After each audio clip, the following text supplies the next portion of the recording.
స్పీడ్గా నడిచేప్పుడు దమ్ము వచ్చేదండి, కొంత కంట్రోల్ అయింది అది. కొంత మెట్లు ఎక్కేప్పుడు కొంత ఇబ్బంది వచ్చేది, కానీ పెద్ద ఏమీ అనిపించలేదు. అది అంటే పొద్దున్నకి ఇప్పటికి తేడా ఉంది. మీరు వచ్చేటప్పుడు దమ్ముగా వచ్చారు. వచ్చాదండి, అంటే మెట్లు ఎక్కిపోయినా మామూలుగా నడిస్తే కూడా దమ్ము వచ్చేది. దమ్ము వచ్చేది. ఇప్పుడు అంత స్పీడ్ నడిచినా కూడా దమ్ము అంటే ఇప్పుడు నా దగ్గరికి వచ్చినాక అది లేదు, లేదు, ఆ స్పీడ్ తగ్గింది. తగ్గింది.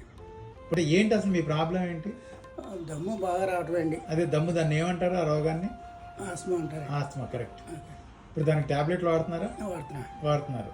తర్వాత ఇన్హేలర్ కూడా వాడుతున్నారా? నోట్లో పంపు కొట్టి వాడుతున్నారు, కానీ అది దమ్ముగానే ఉంది. దమ్ముగా ఉందండి. అది వచ్చినప్పుడు స్పీడ్గా ఉన్నప్పుడు వాడుతున్నాం.